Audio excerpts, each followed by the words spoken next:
On today's episode of Be Chic DIY, we will be making this beautiful rainbow hematite and crystal rondelle anklet. Come build it with me. Let's go.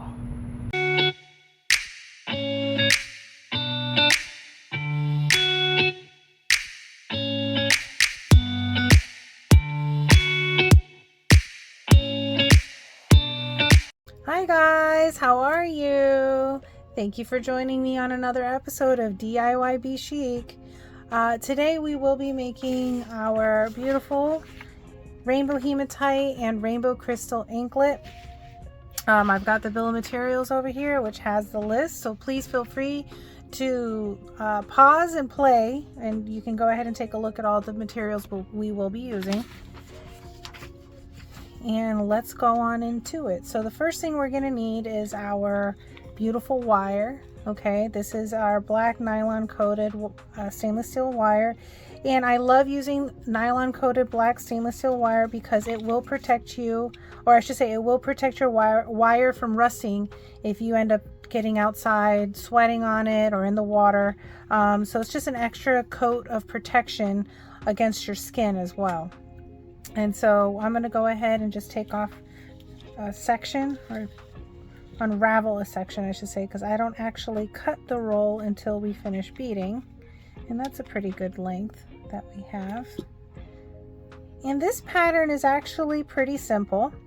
The beads that we will be using are these 6mm, if you can see if I can zoom in for you, are these 6mm rainbow hematite stone beads. They are so beautiful. Look, you see how I'm moving around? Do you see the shine and the shimmer? And then the other beads we will be using for this anklet are these 4mm crystal rondelles. And so they're electroplated crystals, glass crystals that give this beautiful aurora borealis shine. They're gorgeous. All right. And another main component of this anklet is the daisies. I love using daisies. They're cute little spacers, and they'll go in between each one of our beads. And so the pattern is actually going to be very similar to the bracelet I'm already wearing. This is another popular bracelet we have here at Be Chic, which has rainbow hematite. You're going to see a lot of the styles I have rainbow hematite. They have these rainbow hematite heart, and then it has this cute little charm that says love.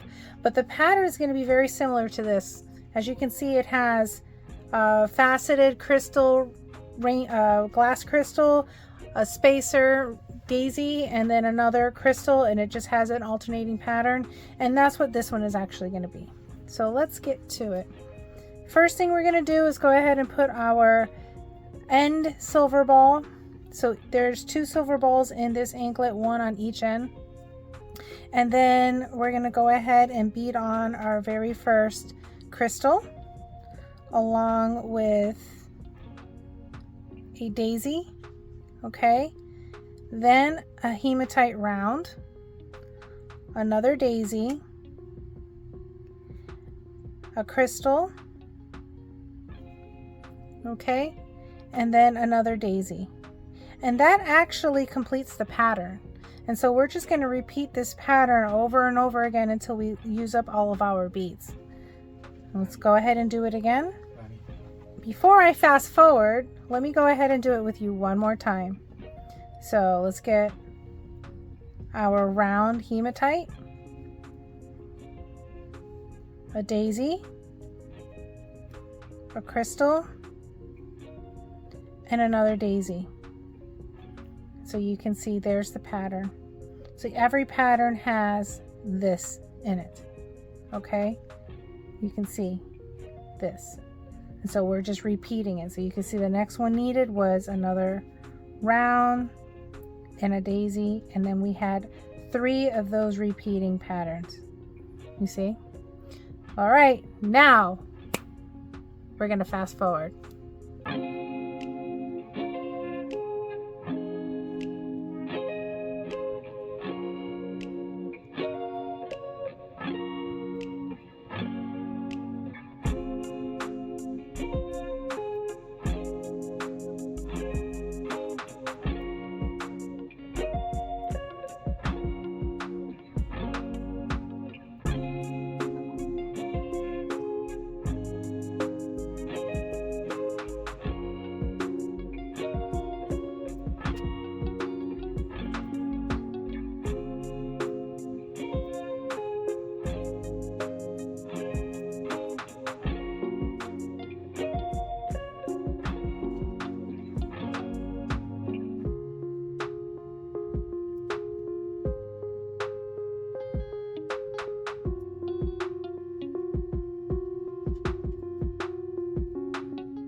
right, guys, so we're reaching the very last of our round beads.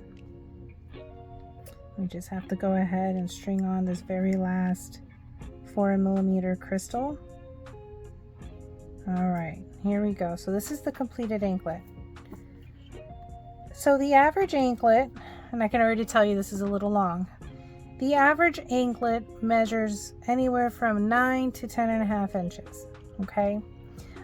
Which means that you want to have, leaving about 1/2 inch for your clasp and your hooks, or your jump rings. You want to leave about 1/2 inch for that, meaning you want beaded on about 8.5 inches. So I've got my ruler over here, and just to show you what I mean, I already kind of have them marked off. This is 8.5, and that's for the average ankle. Now I have a bigger ankle, so mine tends to be right around the 10.5 range, but because we like to keep these a consistent size, what we do is we add on extender chains. That way we can make sure that we are an inclusive an ankle inclusive company over here. And you can see here it's already too long, so this build order is for the larger size ankle, and we need our smaller size ankle. So I need to take off approximately this much in order to get the size I need. And so that is, looks like 1, 2, 3 rounds. So let's just go ahead and do that now. 1, 2, 3 rounds. Let's go ahead and clear those off. And let's remeasure. And it looks like, yeah, there we go. That's where we want to be. We want to be sitting right around 8.5 there.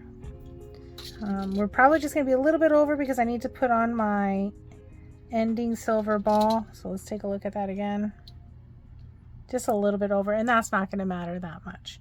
But this is our beaded anklet. So now what we have to do, go ahead and put that away, is we need to close these up. And in order to close up your end, you are going to need your handy dandy crimp bead. See, just a little tiny bead over here. Okay, and you want to string that on, and then you're going to want to clasp. So this anklet uses a lobster clasp, and with every single lobster clasp we use, we always check to make sure that it is working. Okay, we kind of just push on the opening and closing part here a little bit, the lever, just to make sure it's working, and this one is. So we're going to go ahead and string that one on. Now you're not stringing it all the way to the end. You're going to string it to right around about 1.5 inches from the end of your string. And then what you're going to do is fold over your string around the clasp. You see that? Let's go ahead and move our crimp bead out and restring it back on both the main string and that tail string. And now a crimp bead gets its name because you crimp it down in order to secure the closure. And what tool do you use? You use a flat nose plier to go ahead and crimp that down, like so. Okay, I'm just crimping it down so you guys can see. And you can see now how it crimped down, you see? And now with this extra tail here, you do not want to cut the tail off, okay? No cutting the tail off. You leave the tail as it is. Why? Because now you're gonna go get the other beads that were on the string, and you're gonna feed them back through, like so. And the reason for that is, if you were to cut off this tail, more than likely there will be a little bit of string sticking out, and you will end up that string will end up scratching the person who's wearing it ankle. Okay, as it's, you know, rolling, as they're walking, it will be that string would be scratching at their ankle. So you want to restring those beads back on that tail. And you want to leave yourself a decent tail, so that way it hides the string and you don't have to worry about that little part of the string scratching at their ankle. Okay, and then you're going to take the other beads and just move them down the line. All right, so let's go ahead and close this end, the other end. And what we're gonna do is I like to give myself a good 3 or 4 inches, and I cut off from there. Let's get another crimp bead. Put that crimp bead on. And over here I already have and I'll just zoom it up for you guys to see. I have over here a split ring, okay? And the reason why they call it a split ring is because this ring can split down the middle.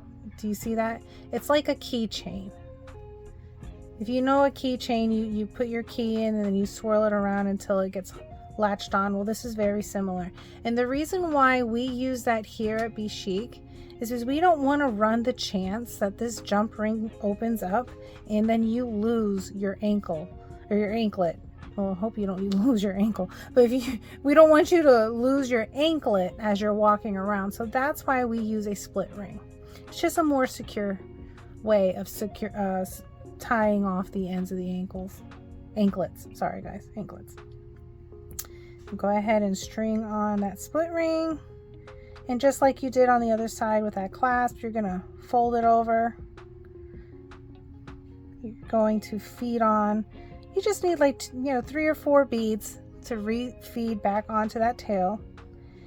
Now, we could not close it like this with this huge gap, right? So what we have to do now is tighten this gap together. And the way you do that is once you've strung on a few beads onto both the main string and the tail string, you're going to want to get some round nose pliers and this loop right here, okay? You're going to put one end of those round nose plier in and kind of crimp down from there, okay? Now that it's secured in place, you are going to only grab the tail string. And at this point, you are going to pull that tail string and tighten up the anklet. Do you see? Now there's no gap because we were able to tighten up that string. You clamp back down again. So you tightened up and you clamp back down again. Secure the tail string now by pinching it and release your round nose pliers, and there you go. So if this loop is too big for you and this is too uncomfortable, you don't want this big loop like that, then you can just get your tail again and just tighten it up a little bit more to where you want it. So like for me, I like it about 1 millimeter in size. And so there you go. And now we're ready to crimp that bead down. Oops, let me get a better grip here.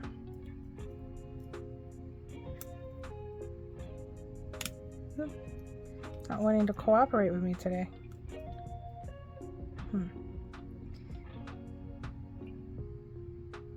There we go. Sometimes they're a little wonky, but you just got to play with them a bit, okay? We crimp that down. Let's go ahead and crimp down the other side just to make sure it's a good snug fit in there. And you see, there you go. Now what we're going to want to do is we can now cut off this tail. And you want to make sure that where you're cutting it off, so you can see I kind of just bent the anklet down to where the tail string was coming out of the end of the other bead. And you're going to want to get as flush as possible with that bead without cutting the other line. You do not want to cut the main line. Get as flush as possible with that other bead and cut. Okay? Why? Remember when I told you about scratchy ankles? Well, there you go.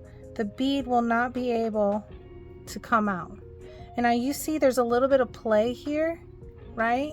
Some people like it really tight. I like to leave a little bit of play because once an anklet comes around and it's round, right? Our ankles aren't 2-dimensional, right? They're 3-dimensional. So when you come in to clasp it, you're leaving enough room for it to freely be able to move around on your ankle. You see, there is no gaps now. And so there you go, guys. This is our beautiful Rainbow Hematite and Rainbow Crystal Anklet. It is very, very popular, especially in summer. It's super sparkly. It stands out as you walk. People get so many compliments. It's like the biggest reviews we get, especially on Amazon. So you can purchase this already made on Amazon. We'll put the link below. Or you can buy the kit and you can make it yourself. But these are super popular. Tons of compliments, and I'd really love for you to be able to enjoy either wearing it by making it or wearing it by purchasing it. Guys, we are building our community over here. This is our first DIY channel that we've ever done for Be Chic, and we're super excited to be able to grow. So please like, share, subscribe, and tick the bell for the notification so you'll get a warning you'll get a notification every time we put out a new video. Thank you so much for watching this far. And as always, guys, be chic, be happy, and be inspired. Love you. Bye.